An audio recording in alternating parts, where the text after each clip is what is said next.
Hello students, welcome back Ajwakar academy. Myself Randeep Singh and हम discuss कर रहे हैं class 11 mathematics chapter 10 conic section. Next हम आ चुके हैं एक्सरसाइज 10.3 पर। क्वेश्चन नंबर 1 टू देखेंगे। 1 to 9 क्वेश्चंस में एक ही कंसेप्ट पूछा गया सारे क्वेश्चंस के अंदर।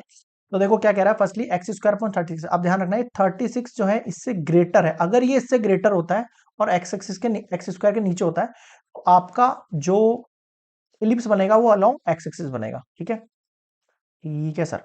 अब देखो इस इक्वेशन को मैं ऐसे लिख सकता हूँ एक्स स्क्वायर अपॉन 6 का whole square plus Y square upon 4 का होल स्क्वायर इक्वल्स टू 1। आपके पास ए का वैल्यू कितना हो जाएगा, 6 हो जाएगा। बी का वैल्यू कितना हो जाएगा, 4 हो जाएगा। अब आते हैं सी के ऊपर।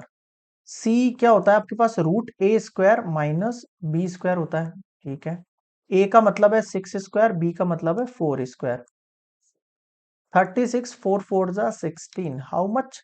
36 में से गया तो ये कितना बच जाएगा आपके पास, 20 बच जाएगा। बताओ समझ में आया क्या। ठीक है, 30 को इसको खोलेंगे तो 2√5 बच जाएगा आपके पास। क्लियर है यहाँ पे। 2 मल्टीप्लाई 5, 2 बाहर निकल गया, √5 रह गया। ये सी का वैल्यू आ गया आपके पास। चलिए यहाँ तक समझ में आ गई सारी चीजें। ठीक है सर, आ गई। अब मेरी बात ध्यान से सुनना, सी का वैल्यू आ गया आपके पास है ना। सी मान लो इस जगह पर है कहीं।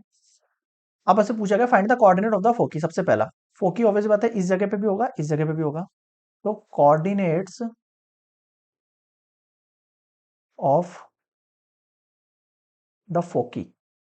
तो फोकी कोऑर्डिनेट क्या क्या हो जाएंगे सर, एक्स एक्सिस के अलाउंग है तो 2√5, 0 एंड -2√5, 0 ये दो रहेंगे।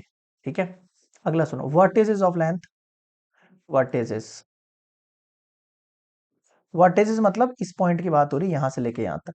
ये ए का वैल्यू आपके पास 6 है तो इसके पॉइंट क्या रहेंगे, ऑब्वियस बात है 6,0, 6,0 एंड -6,0 इस तरफ वाला पॉइंट है ना। लेंथ ऑफ मेजर एक्सिस, और देखते हैं भैया, और देखते हैं लेंथ ऑफ मेजर एक्सिस क्या होता है, ये 2a होता है। ये 2 × 6 यानी कि 12 यूनिट हो जाएगा ये। अगला देखो, लेंथ ऑफ माइनर एक्सिस 2 भी होता है। ये 2 × बी का वैल्यू कितना है, 4, 2 4 जा 8 यूनिट हो जाएगा ये। अगला देखो, eccentricity E equals to c upon a होता है। सी का वैल्यू कितना है, 2√5। ए का वैल्यू कितना है, 6, 2 3 जा यानी √5/3। एक और ले गया लेटस रेक्टम। ये चलो नेक्स्ट पे कर लेते हैं। क्या होता है, 2b² अपॉन ए। बी की वैल्यू कितनी है, 4 स्क्वायर। ए का वैल्यू कितना है, 6, 4 4 जा 16/3। अब बताओ क्या समझ में नहीं आया। क्लियर है यहाँ पे, क्वेश्चन नंबर 1 कंप्लीट।